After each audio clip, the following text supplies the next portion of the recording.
Okay so हमने पढ़ लिया आर्टिकल 15, ठीक है। आर्टिकल 15 में हम बोलते हैं prohibition of discrimination of religion, race, gender, caste, birth place, ठीक है। तो हम देखेंगे कि हम नेक्स्ट वीडियोज़ में किसी में रिजर्वेशन पर जो है वो चर्चा करेंगे। उसके बाद आता है हमारा आर्टिकल 16, ठीक है। आर्टिकल 16 हमें बताता है equality of opportunities for public employment, ठीक है।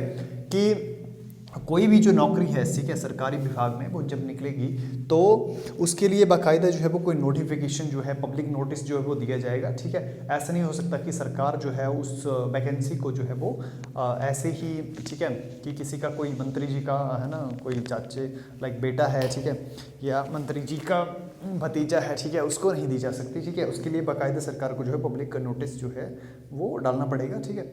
और उसको जो है वो बाकायदा जो है वो लोगों को बताना पड़ेगा इसके बारे में, ठीक है।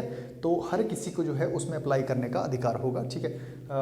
शर्त ये है कि वो उनकी एलिजिबिलिटीज़ पर जो है वो उनके एलिजिबिलिटी के दायरे में आता हो, ठीक है।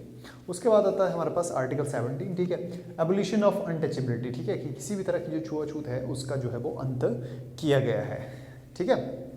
ठीक है, किसी की तरह की जो छुआछूत है आर्टिकल 17 के अंतर्गत वो जो है वो कानून, ठीक है, कानून के खिलाफ है। Evolution of titles, academic and defence title, ठीक है। तो किसी भी तरह के जो टाइटल हैं, ठीक है, मतलब जैसे सरदार का टाइटल हो गया, ठीक है, किसी भी तरह के जो टाइटल हैं आप नहीं ले सकते, ठीक है। दो तरह के जो टाइटल्स हैं वही मान्य हैं, ठीक है। जैसे एक जैसे प्रोफेसर्स हो गए, ठीक है, तो वो प्रोफेसर्स जो हैं वो लगा सकते हैं अपने नाम के साथ। जैसे कोई PhD कर लेता है तो उसके साथ डॉक्टर लग जाता है, ठीक है, तो वो डॉक्टर जो है वो लगा सकते हैं, ठीक है। बाकी डिफेंस टाइटल जो है जनरल, कर्नल, ठीक है, इस रैंक, मतलब दो ही टाइटल जो है वो मान्य हैं, ठीक है। जैसे पहले होता ना सर का टाइटल ले लिया, ठीक है, तो ऐसा कुछ नहीं है।